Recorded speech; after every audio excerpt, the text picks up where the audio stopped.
다시 살 수 있는 기회를 주시다. 다시 살 수 있는 기회를 주시다라는 제목으로 하나님 말씀 증거하도록 하겠습니다. 익숙한 말씀입니다. 예수 안 믿는 사람도 이 장면은 많이 알고 있는 것 같습니다.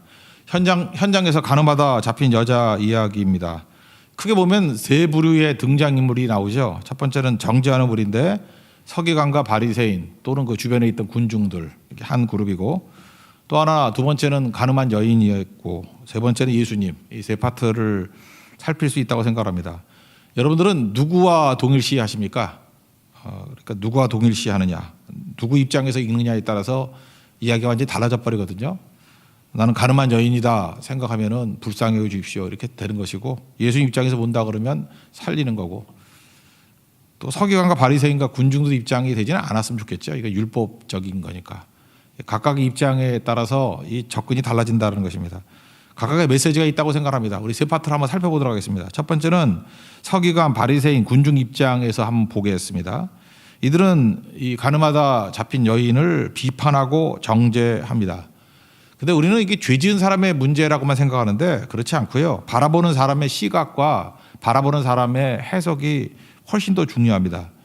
우리는 그 사람이 객관적인 죄를 졌기 때문에 비판한다 이러는데 그렇지 않습니다. 그 비판하는 사람이 어떤 자세를 갖고 나가느냐에 따라서 누구든 비판할 수 있어요. 선악과적인 시각이 있죠. 옳다 그러다, 옳다 틀리다 이러면은 틀린 거 얼마든지 찾아낼 수 있습니다. 한번 예를 들어볼까요? 엄청나게 겸손한 사람이 있어요. 좋은 거잖아요, 겸손하면. 근데 이것도 비판할 수 있어요. 왜 이렇게 자신감이 없니? 왜 이렇게 카리스마가 없니? 정말이에요. 제가 아는 분 되게 겸손한 분인데 이런 욕 맨날 먹고 있어요. 왜 이렇게 카리스마가 없니? 자신감이 없니? 아닌데 하나님의 사람인데. 그러니까 비판 그렇게 받아요. 그 다음에 좀 당당한 분이 계십니다. 당당하고 정말 믿음이 굳건하고, 그랬더니 뭐라고 욕을 먹냐면 나댄다고 욕을 먹고 잘난 척한다고 욕을 먹고, 지금 제 주변에 있는 분들 얘기예요. 그것도 굉장히 훌륭한 분인데, 또 이렇게 쾌활하고 재미있는 분이 있지 않습니까? 정말 그분 옆에 가면은 정말 이렇게 웃음이 그칠 수가 없어요. 너무너무 재미있고. 그랬더니 너무 가볍다 이런 비판을 받습니다. 또 신중한 사람 있죠. 그 옆에 진짜 2박 3일 동안 말 한마디도 안 해요. 재미없다, 무게 잡는다. 맞아요. 그거는 내가 봐도 맞는 것 같아. 근데 또 좋은 분이에요. 남 얘기 안 하고. 잘 보세요. 뭐든지 비판, 정죄 얼마든지 할 수 있죠. 그러니까 비판받을 대상, 정죄받을 대상의 문제라기보다는 비판하고 있는 그 사람, 정죄하고 있는 그 사람의 문제가 훨씬 더 클 수 있다. 오늘 성경의 접근이 그거 아닙니까? 서기관, 바리새인 니네들이 문제지 오히려 가늠한 여인에 대해서는 그렇게 크게 주목하는 것 같지가 않아요. 그죠? 오히려 서기관과 바리새인 너희들이 문제다. 그러면은 비판과 정죄를 왜 하겠습니까? 하는 이유가 뭐죠? 사실은 겉으로 볼 때는 상대를 공격하는 것 같이 보이지만 목적은 자기 이익이에요. 자기 이익. 여기 서기관과 바리새인들이 예수님 싫어했거든요. 그래서 예수님 고발할 조건 찾으려고. 그래서 막 이렇게 공격하는 거예요. 그러니까 목적은 뭐죠? 예수님을 공격하지만 또 이 가늠한 여인을 공격하지만 내용은 자기 이익이라고. 그래서 여러분들 잊지 마십시오. 저거 왜 저러나 보면 자기 이득 챙기려고. 그러면 거의 이 서기관과 바리새인 같은 사람이라는 것입니다. 8장 6절 전반부까지만 읽어봅시다. 시작. 그들이 이렇게 말하면 고발할 조건을 얻고자 하여 예수를 시험함이라라. 그러니까 예수님 제거하려고 하는 그런 거죠. 이 사람들이 볼 때 너무 좋은 거 잡은 거죠. 이거 진짜 진퇴양난의 딜레마다. 예를 들어서 죽이라 그러면 자가당착 아니에요. 예수님이 사랑해야 된다 그러는데 예수님이 죽인다 그러다 잠깐 말과 행동이 틀린 자야 이렇게 공격할 수 있죠. 거기다가 또 죽이지 말라 그러면은 모세 율법을 어기는 게 되잖아요. 모세 율법에 죽이라 그랬는데 그러면 또 이 가늠한 여인과 동시에 예수님도 돌로 쳐 죽일 수 있는 그런 조건이었거든요. 꽃놀이 패죠. 하여튼 이게 나쁜 놈들은요 맨날 요런 것만 찾아내요. 밥 먹고 앉아가지고 나 요런 함정 없나, 이리 가도 문제 저리 가도 문제 이런 거 없나, 참 이런 것들만 찾아내고 있다고. 참 이게 문제가 되는 거죠. 저는 요즘 애들 이렇게 선거도 앞두고 이렇게 있는 거 보면은 별로 국민 교육이 안 좋은 것 같아. 이렇게 국민들이 전부 다 배우는 것 같아. 어떻게 하면 남 공격하나, 어떻게 하면 꼬투리 잡나 이러는 거. 그거 서기관하고 바리새인하고 다를 게 뭐가 있어요? 그거 잠깐 보고 배우잖아 우리도. 그럴 수도 있다고 생각을 하고. 내가 볼 때 그 정서상 안 좋고. 좀 무슨 다른 대책을 세워야 될 것 같아요. 이런 식으로 해서는 안 될 것 같아요. 우리가 너무 심성에 문제가 생기는 것 같습니다. 그러니까 자기 이익에 자기 이익. 왜 그래요? 자기 이득 챙기려고. 자기 이득 챙기려고 뭔 짓도 다 하잖아. 그러니까 이게 문제가 되겠죠. 그 다음에 또 하나 뭐죠? 이게 자꾸 남 정죄하는 이유 중에 하나가 자기 이득도 있지만 이게 그 정죄는 쾌감이 있습니다. 이 쾌감이 있다라는 건 뭐냐? 우리 인간은요 존재론적으로 불안해요. 왜냐 우리 죄인이기 때문에 우리 존재, 우리 비잉이 죄인이거든. 그래서 죄인이니까 죄를 짓는 거예요. 죄를 지으면 우리는 알거든, 그죠? 이게 버림받는다는 거, 지옥 간다는 거. 그래서 존재적인 죄책감과 불안이 있어요. 예수님 알기 이전에 우리에게 죄책감이 있다고, 불안이 있다고. 그거 없는 사람 아무도 없어요. 그래서 사는 게 되게 불편해. 그래서 혼자 있을 때 막 괴로워하는 거예요. 뭐 여러분들 이게 사회적으로 볼 때 막 남 정죄하고 막 정의롭고 그런 분들 혼자서 잠 잘 잘 것 같이 보이죠. 절대 그럴 리 없을 거예요. 몰라요. 난 그분들 알지 못하지만 그럴 리가 없다고. 혼자 있을 때는 죄책감이 사로잡히고 불안하고 또 자기만의 약점이 있을 거라. 그러니까 내노란불 그러잖아. 나중에 들통나면은. 인간이 다 죄인인데 뭐 그런 사람이 어딨나. 그러니까 불안하니까 이 불안을 이길 수 있는 마약 같은 게 뭔지 알아요? 남 더 공격하는 거예요. 그래서 남 계속 공격하면은 나는 깨끗해 보이잖아, 약간은. 그리고 순간적으로 자기 자신의 마음의 불편함을 해소할 수 있죠. 그래서 이런 정죄의 쾌감, 이건 중독이에요. 그래서 이런 사람들 보면은 남 정죄하는 거 뭐 이렇게 뭐 예를 들어서 뭐 SNS 글 쓰고 하는 거 뭐 안 써 그러다가 내가 그러거든요. 저거 한 달도 안 간다고. 한 달은 뭐야? 일주일 만에 또 쓰고 그러지. 왜요? 그 중독자거든. 왜냐하면 자기가 너무 죄책감 때문에 괴롭기 때문에 남 공격하지 않으면 잊을 수가 없는 그 마약 같은 거예요. 자기는 더 문제라고. 이게 서기관과 바리새인들 문제죠. 바리새인들 자기도 죄책감에 괴로우면 뭐 했어요? 맨날 세리 죄인들 옆에 갖다 놓고 나는 저 세리와도 같지 않고 죄인과도 같지 않고 지 잘난 거 11조 드리고 일주일에 이틀씩 금식하고 뭐 토색불이 가늠한 자와 같지 않고 맨날 그런 거 하잖아요. 그거 왜 그래? 중독돼서 그래요. 하나님 앞에 나아가서 죄 용서함 받고 예수 그리스도 십자가 붙들고 죄 씻음 받아야 되는데 그거 안 하고요. 그냥 중독돼서 그래요. 남 공격하는 걸 통해서 그 순간만은 나는 저 사람과 다르다. 나는 죄인이 아니다. 그런 생각을 갖기 때문에 그렇다는 것입니다. 그러니까 이들이 하는 일이 뭐죠?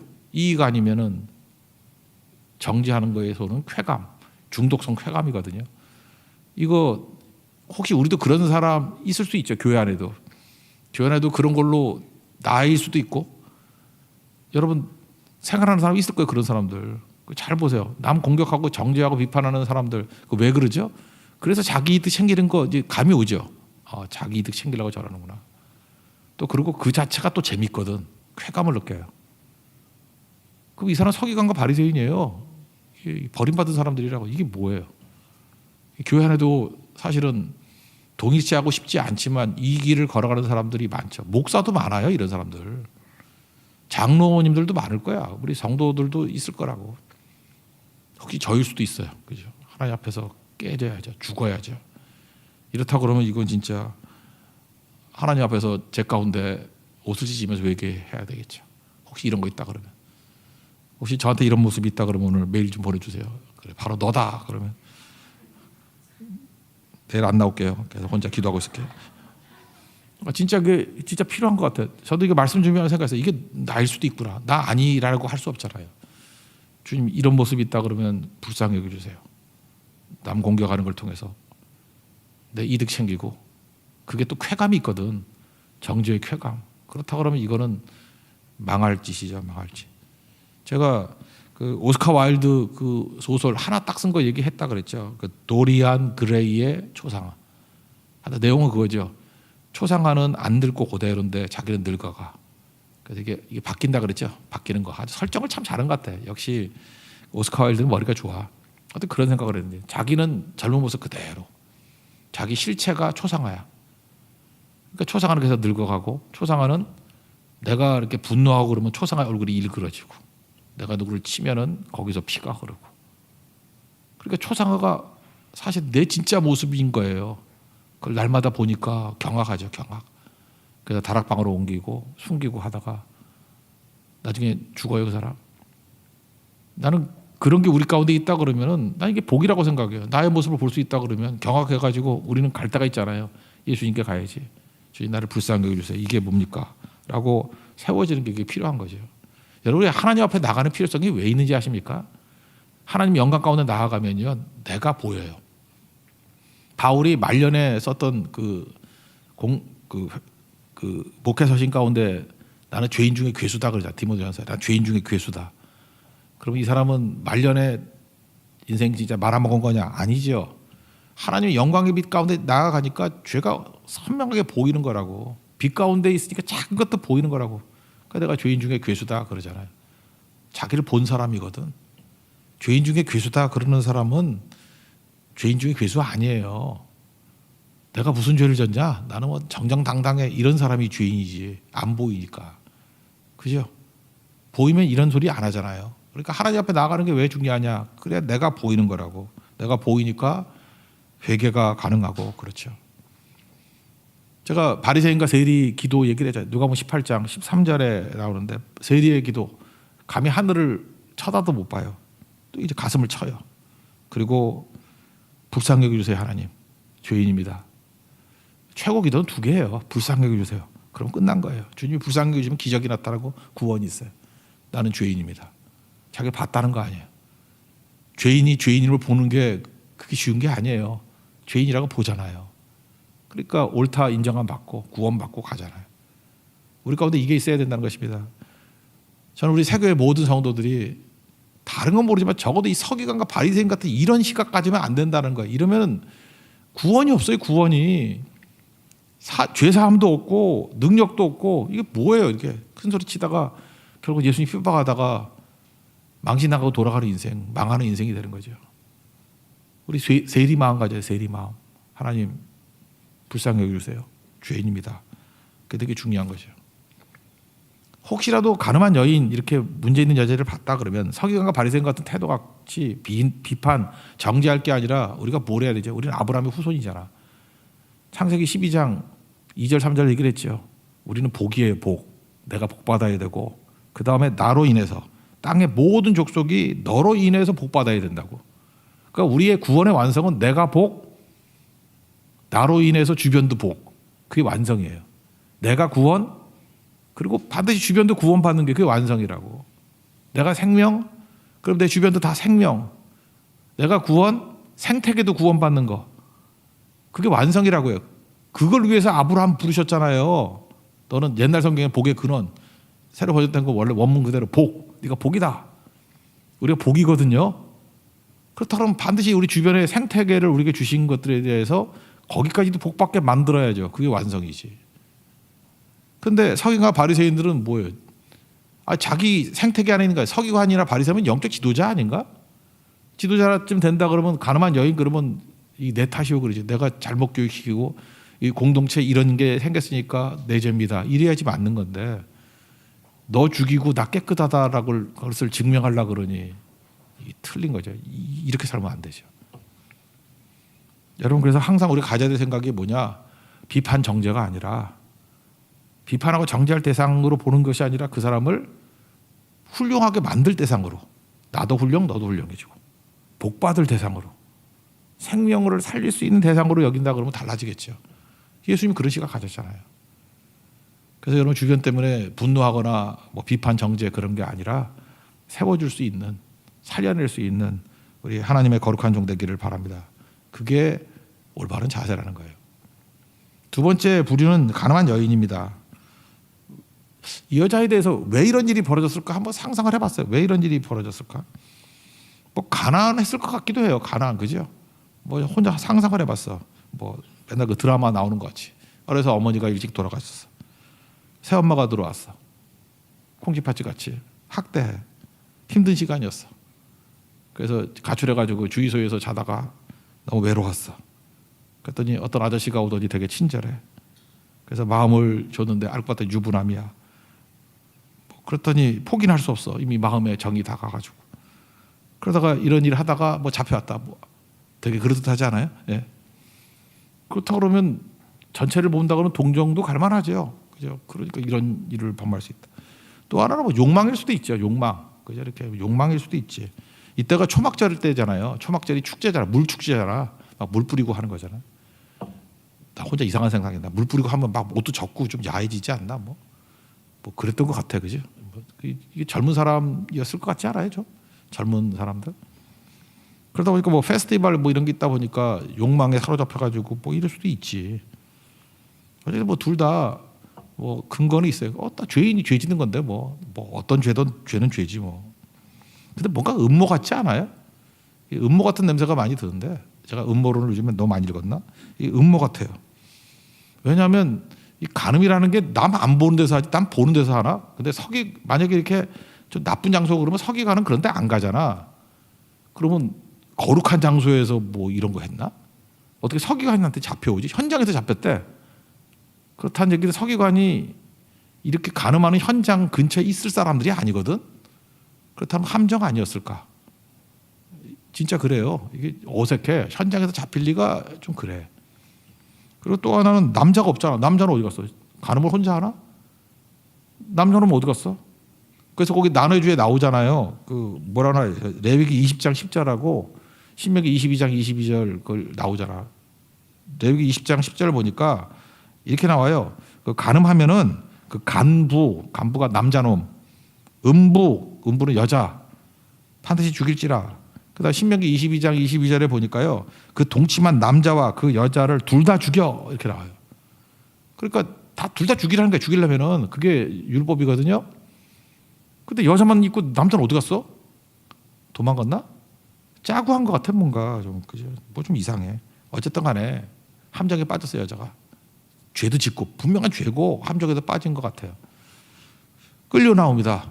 그 현장에서 끌려 나오니까 뭐 옷이나 제대로 입었겠나. 되게 수치스럽고 두렵고 그랬겠죠. 이게 죽는다는 거 알거든. 돌에 맞아 죽는다는 거.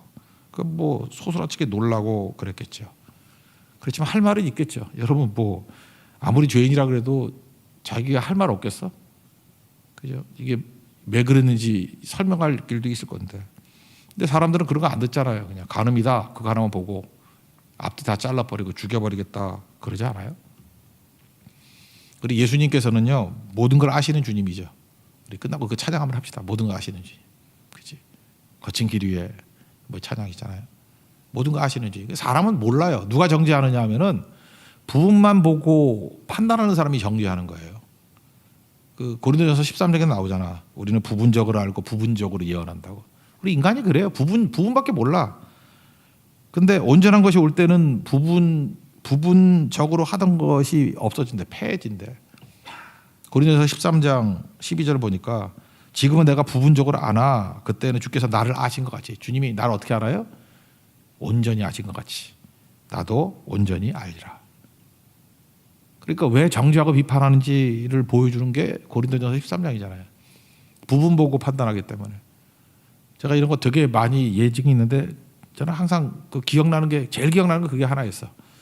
그 꽤 된 얘기인데 한 20년, 30년 된 얘기인데 지하철 타고 가는데 그 어떤 남자 한 30대 한 중반쯤 되는 것 같았어요. 그 아들이 한 4, 5살 정도? 아들 놈이 너무 떠들어. 이리 뛰고 저리 뛰고 하여튼 발광을 하는 남자애들 있잖아요. 그죠? 뭐 못 견디게 하고 막 그때는 되게 무례했어요. 무례하고 막 아가씨들 막 치마 잡아 당기고 막 그래서 막 소리도 지르고 막 그럴 정도로. 근데 아버지가 가만히 있는 거야. 애 막 자유분방하게 키우는지. 그래서 지하철 칸에 있던 모든 사람이 다 기분이 나빴죠. 그리고 조금 지나니까 화가 난 거야. 아니 애를 저렇게 난장판 드는데 돌보지도 않고 저 가만두나. 근데 뭐 누구도 말하기는 쉽지 않죠.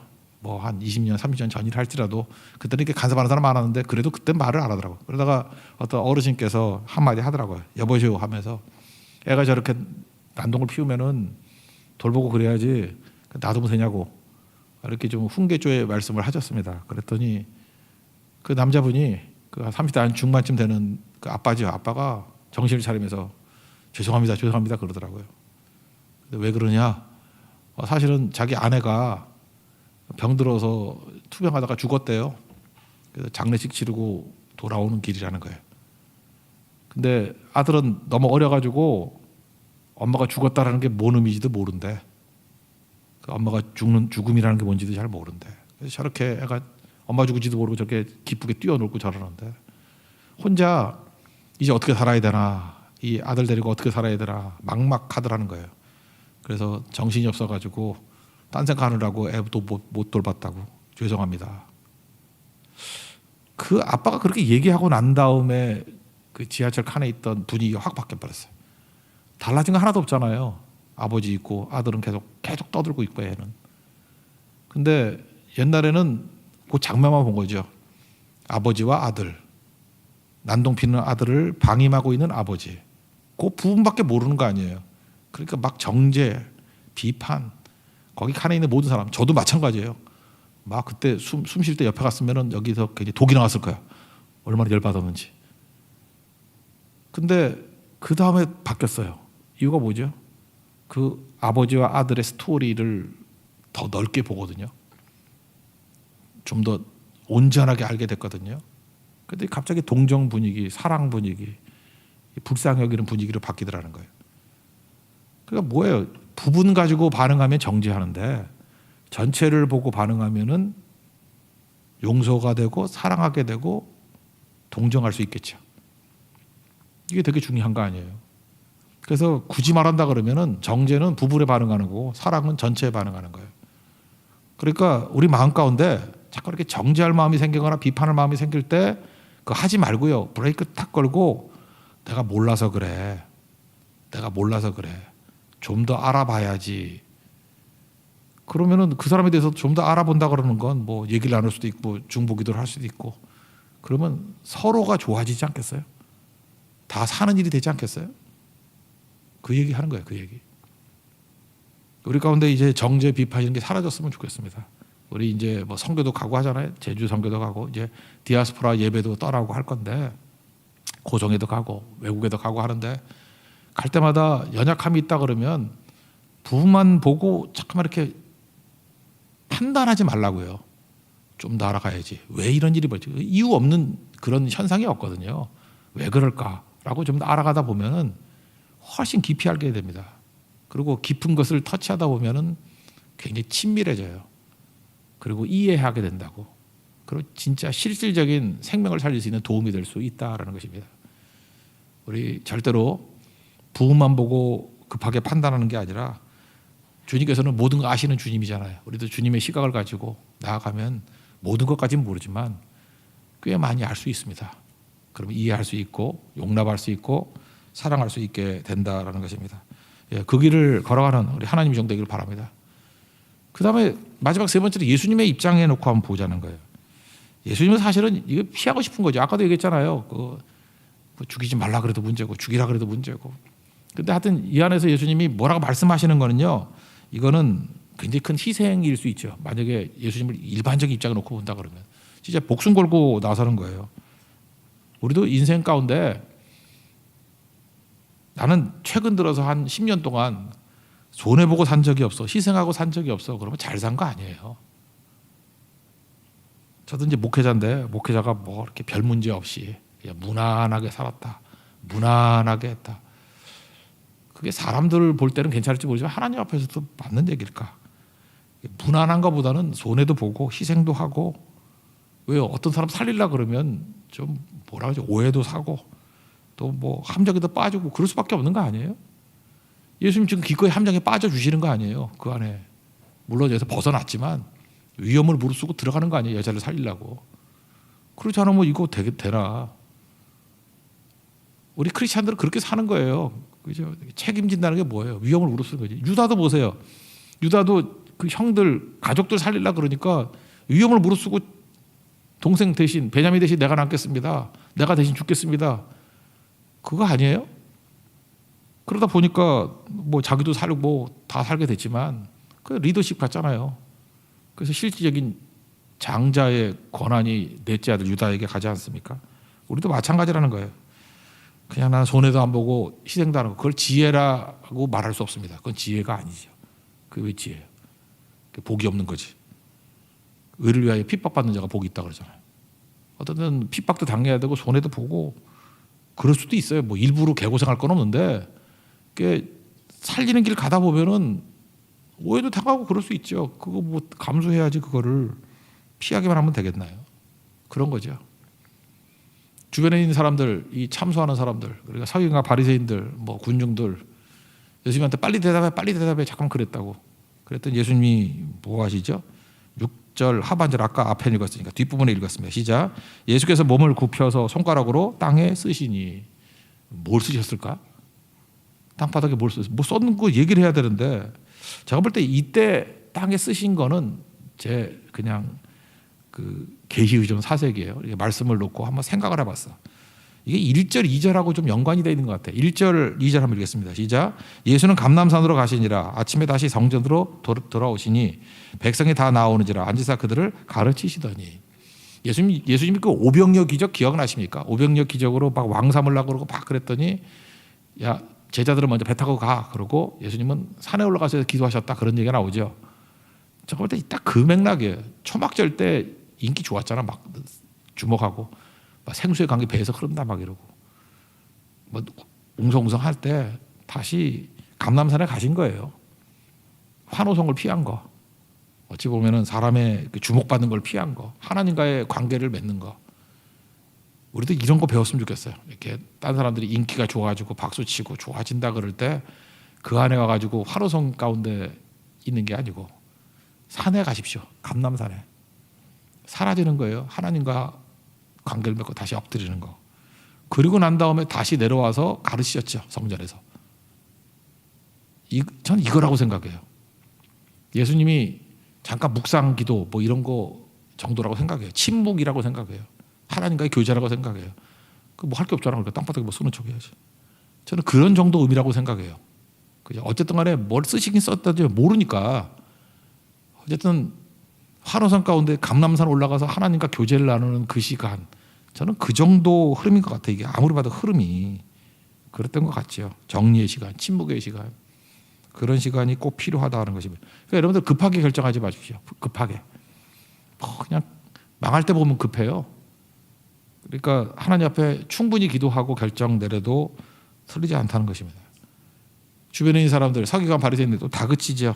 막 다그칩니다. 그 다음에 7절 보니까 그들이 묻기를 맞이 아니하는지라 막 다그쳤다는 거야. 빨리빨리 얘기해. 그랬더니 그때 비로소 이에 일어나 이르시되 너희 중에 죄 없는 자가 먼저 돌로 치라.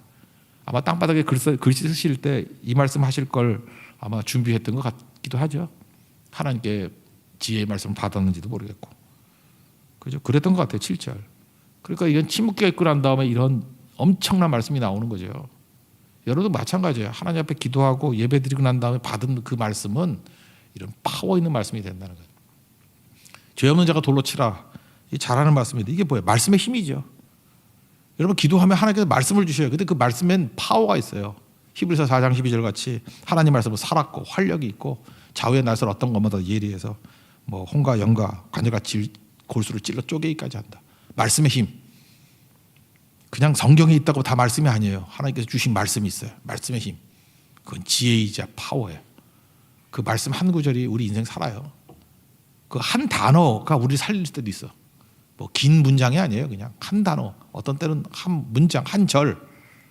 말씀의 힘이에요. 말씀의 힘. 그게 우리 살린다고. 또 하나는 영적 권위가 아니었을까 생각이 들어요. 마가복음 1장 22절 같은 데 보니까 무사람들이 예수님의 교훈 가르치심을 보고 놀랬대요. 그러면서 뭔지 잘 모르니까 가르치시는 것이 권세 있는 자, 옛날에 권세, 새로 보는 권위, authority 또는 파워예요. 근데 서기관과 같지 아니하더라.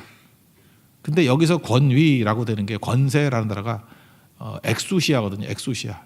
이거 헬라어. 이건 제가 이 단어는 꼭 알았으면 좋겠어요. 엑수시아. 이게 권세, 권위. 그 그리스어도 이렇게 접두사가 있잖아요. 에크라는 게 에크. 어디로부터 나오다요. 그 from. 영어로 하면 ex, x. 어디서부터 나오다. 에크. 우시아. 우시아는 본질이거든요. 에센스.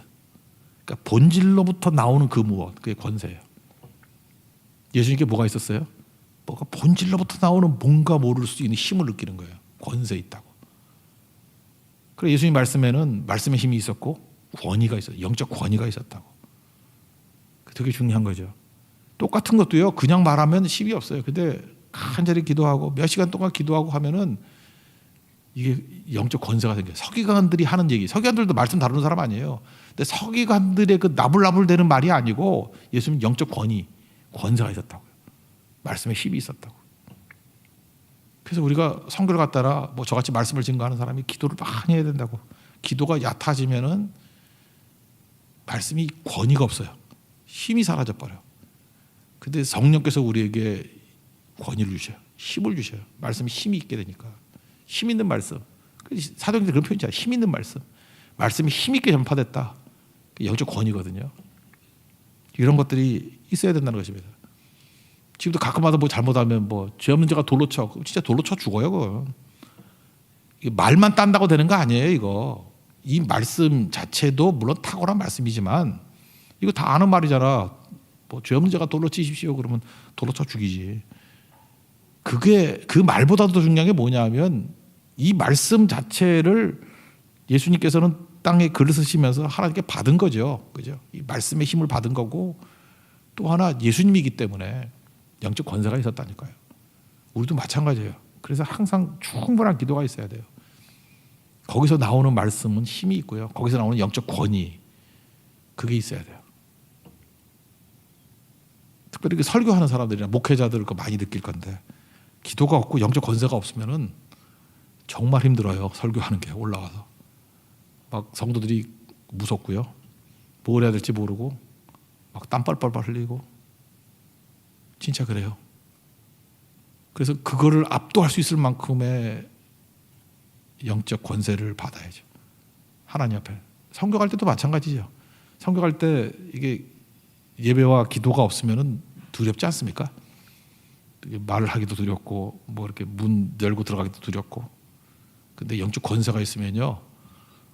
그냥 문을 열라 그럼 열려. 그리고 참 묘해요. 좀 앉으실래요? 이렇게 친절하게 얘기해도 그냥 그렇게 펄펄 뛰던 사람이 조용해지면서 앉는 경우도 있어요. 그게 권세예요, 권세. 이유는 몰라요. 뭐 이렇게 교만한 권세 그런 게 아니에요. 뭔가 힘이 있어. 말씀의 힘이 있고 영적 권세가 있어요. 이걸 옛날 사람들은 약자로 영적 권세를 영권이라고 해요. 영권. 영권이 있어야 된다. 영권. 스피리추얼 파워가 있어야 된다고. 예수님 그게 있었다고요. 그랬더니 사람들이 뭐 도망치잖아요. 그 다음에 또 땅에 또 쓰셨다고. 그러고 난 다음에 또 땅에 쓰는데 몇 절이죠? 8절인가? 8절 하시겠습니다. 시작. 다시 몸을 굽혀 손가락으로 땅에 쓰시니. 앞에 섰을 땐 제가 볼 때 약간 감남산 그 메시지 같은 거고 이렇게 휴지기 침묵하면서 하나님의 능력을 받는 거고 이때 또 쓰셨을 때는 뭘까? 저는 이것도 이게 혼자 계시죠 사색이라니까. 내가 볼 때 거기 있는 사람들 죄를 쓴 것 같아. 예수님이니까 알 거 아니야 이렇게 죄를. 그 이유가 뭐냐면 9절 보니까 그들이 이 말씀을 듣고 양심의 가책을 느껴. 양심의 가책을 왜 느껴? 죄 없는 자가 돌로 치라. 이것 때문에 양심의 가책을 느끼나? 근데 재밌는 게 뭐냐면 어른으로 시작하여 젊은이까지 하나씩 나갔다 그랬잖아. 하나씩. 그러니까 예수 믿을 때 여기 장원경 죄를 쓰는 거야. 너 뭐 이러고 됐잖아.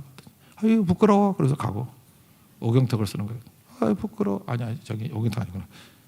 이동강 뭐 이렇게. 너 동쪽에서 훔쳤지 뭐 이런 거. 그죠? 뭐 이런 거. 화투 치다가 광땡 속에 사기쳤지 뭐 이런 거. 이렇게 썼다가 예수님이 쓰니까 하나씩 갔다 뭐 그렇게도 해석할 수 있겠죠. 이게 무슨 얘기입니까? 우리 인생 가운데 죄 없는 인생이 어디 있어요?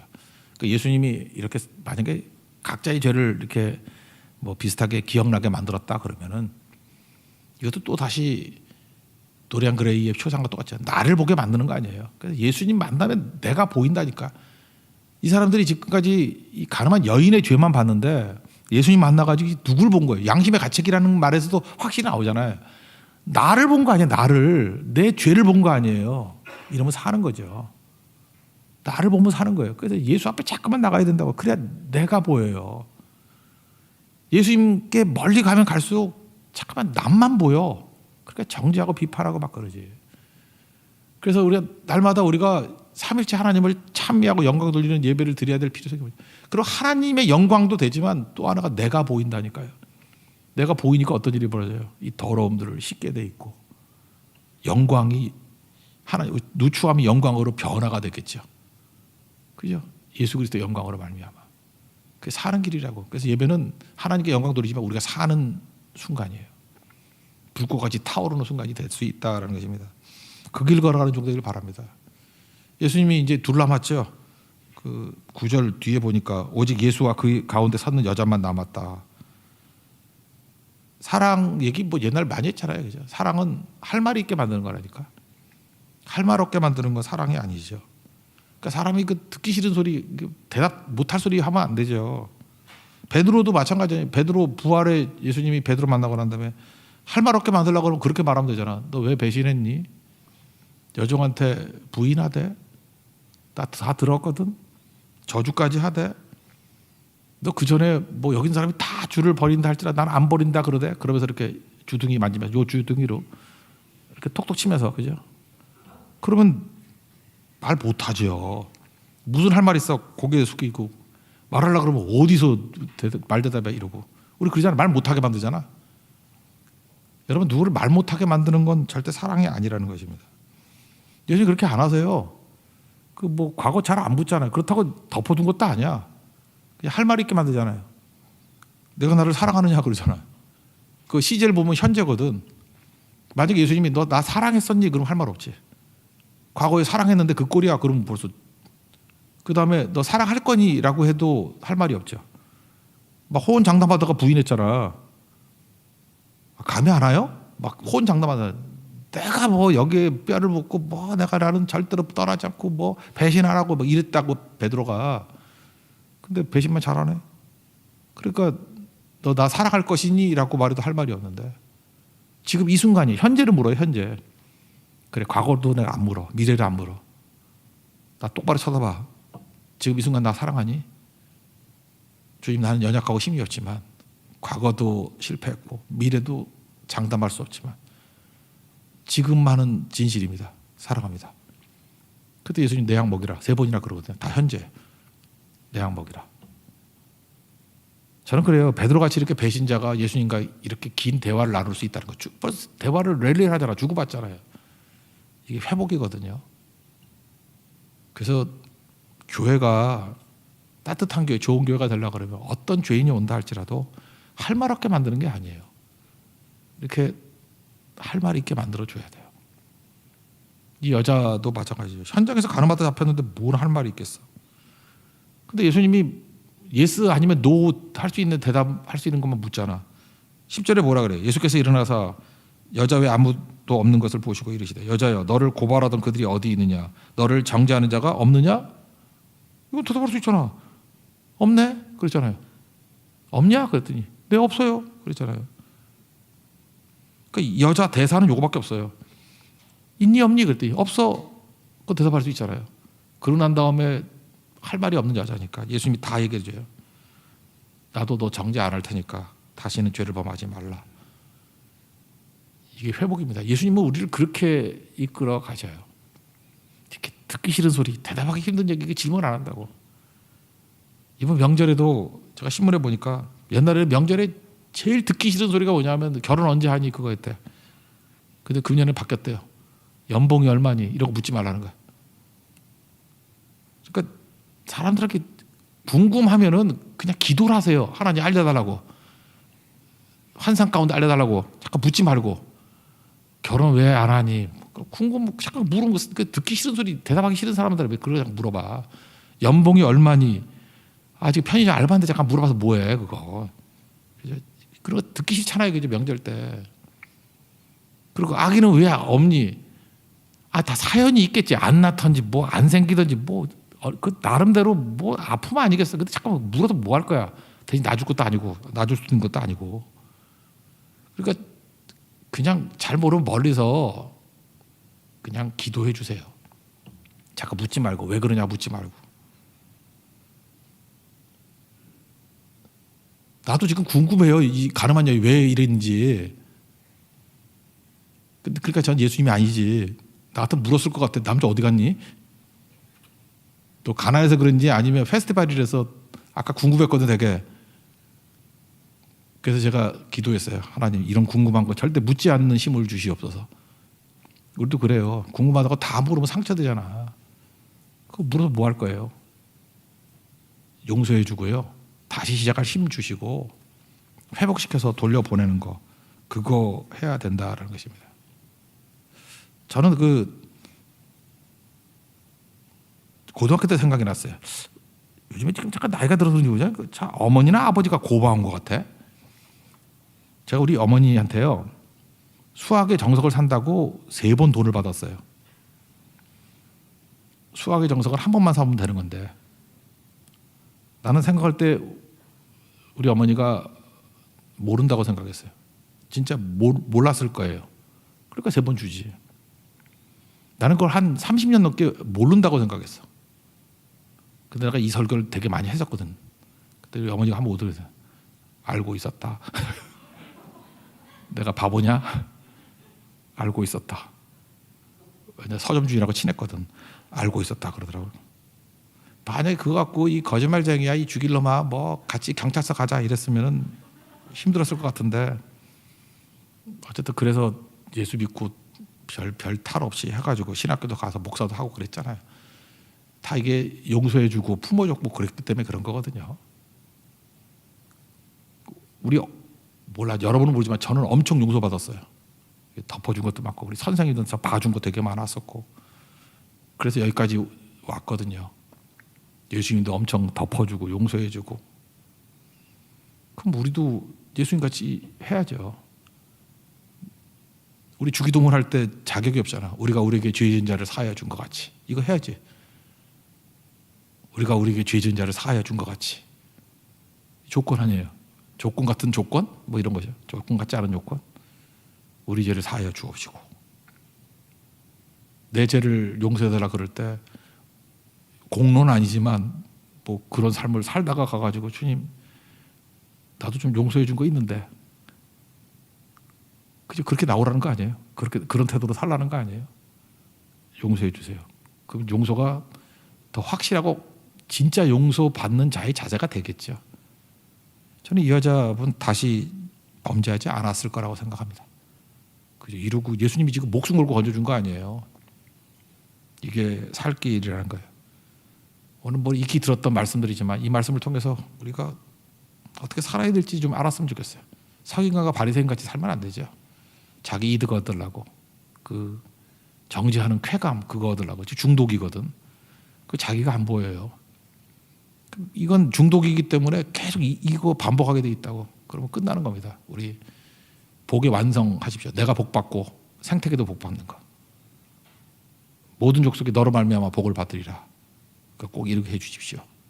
그래서 정죄가 아니라 어떻게 하면 저 사람 훌륭하게 만들 것인가, 그 생각을 하고, 그 다음에 부분에 반응하지 말고 온전 전체를 보고 반응할 수 있는, 좀 더 알기를 원합니다. 이런 모습이 있기를 원하고, 그 다음에 예수님 같이 이렇게 권세가 있다 그러면, 내가 권한이 있다 그러면 용서합시다. 용서하자고요. 품어주고. 그러면은 생태가 다 살아나겠죠. 하나님 얼마나 기뻐하겠어요. 그게 성도의 삶이라는 것입니다. 그 길 걸어가는 믿음의 종되기를 축원합니다. 자리에서 일어나겠습니다. 모든 걸 아시는 주님, 거친 길 위를 걸어갈 때도